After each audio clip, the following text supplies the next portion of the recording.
Fanatics Worldwide, ayan, grabe, this is very amazing, no? So, meron ako ngayong bisita. Actually, dalawa sila. Actually, apat na sila, no? Naging client ko sila or nagpa-reading sila. It was like year 2020-something. 2023. 2023. Actually, sila na rin nag-remind sa akin ng Miss J. Nabasahan na namin sila, ay nabasahan ko daw sila before, and I was surprised nung anong nangyari? Ito na sila. Ayan, so, two beautiful kids. Yan, napakaganda ng mga kids na to. Well, ang behind the story of these kids ay, medyo silang dalawa ay medyo hirap sa pagkakaroon ng baby. And you are 37 ka na and 36 po. 36. And actually guys, nakakagulat kasi para silang friends. Best no? friends. Best friends sila. So, si ate ang nagdala kay ate number 2. So, paano siya dinala na sa akin? Nag-read ka po sa akin through video call. Nasa Taiwan po ako. Tapos siya, nag-vacation ka last. Nag-vacation po ako. So, nag-direct po ako. So, yung nagpa-online meeting pala sa akin si ate number 1. So, sa mga OFW dyan, sana hindi kayo mag-isawa sa akin.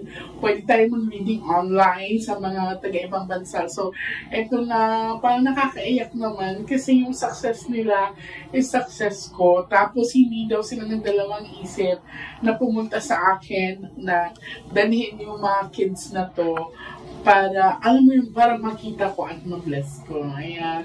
So, kailan ka nanganak, Bibi? October 11. October 8 po. Pala silang October.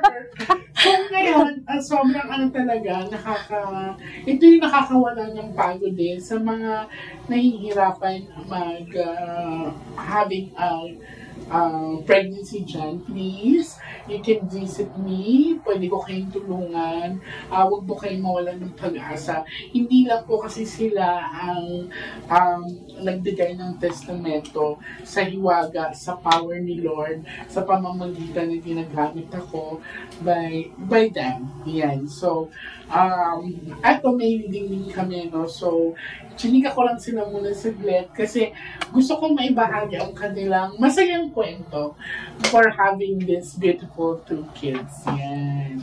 So, reading na tayo. So, ikaw mauna. Ayan, so sobrang na-amaze pa rin talaga ako and gusto ko silang pasalamatan kasi hindi sila nakalimot sa akin. Ay, grabe. Ang dami ko lang inaanak. So, yan. At ito yung talagang pinaka-the best part sa pag-reading ko, yung babalikan ka nila at yung papasalamatan ka din nila. So, ready ka na, my dear. So, ngayon, this is not your first time. Alam mo, yung gagawin ko. Ito ay magaan lang. Pero titignan pa rin namin yung cards niya, no? Kasi ito ay depende naman sa cards. Pick one card. Thank you. So, this is you, darling. I'm hoping that that's a red card.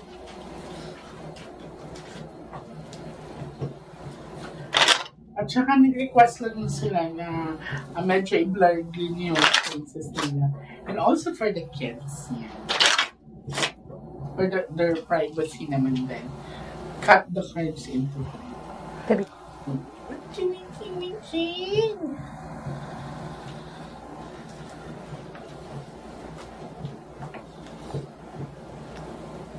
Darling, kuha ka ngayon ng 7 cards. So, total din yung bakit naman hindi namin? Yung isa napaka-fashionista. Grabe. Ito parang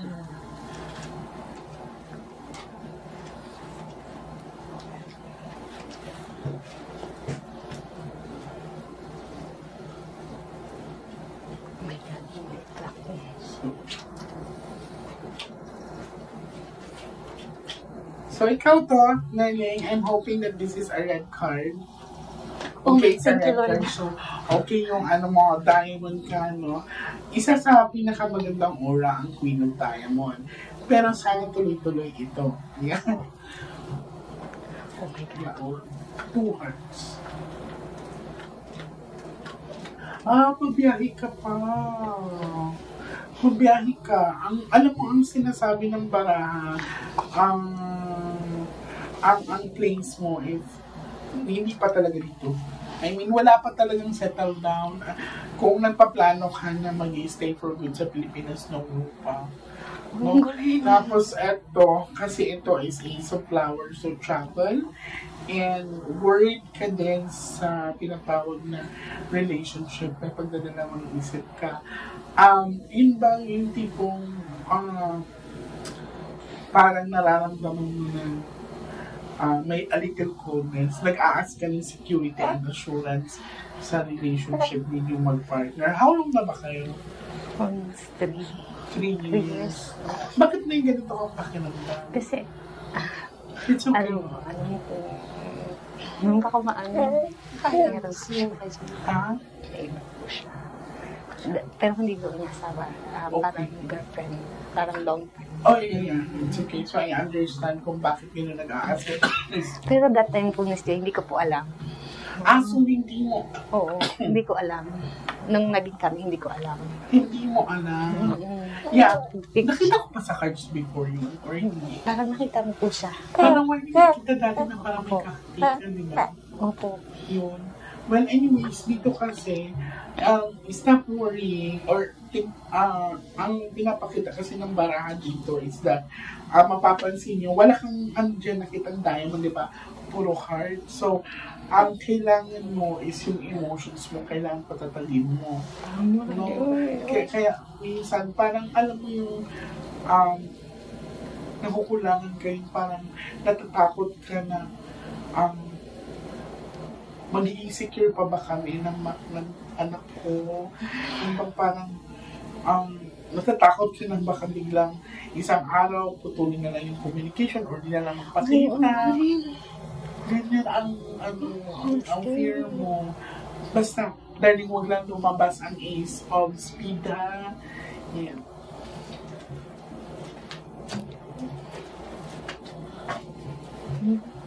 Hindi kinabutan.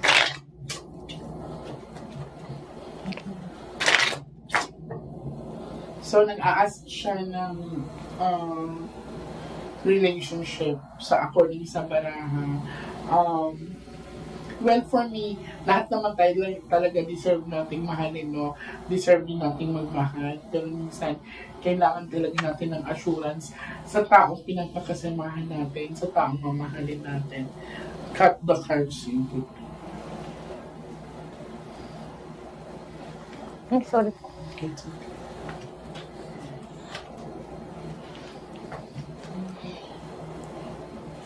Kuha ka daling 9 cards, so total 10.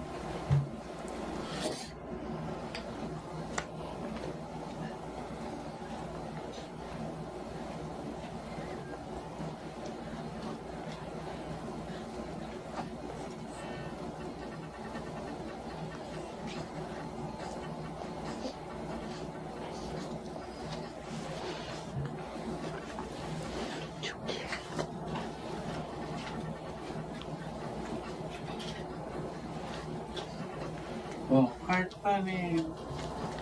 Okay. Money will not be the problem. This is 7 of diamond. So, secure naman si baby. Babiyahe talaga ikaw. Opo. Hindi ka magtatagal dito. Okay, nag-pair up naman siya, darling. You don't have to worry, ha? Bago yung father ng kid, meron ka pa ba naging karelasyon?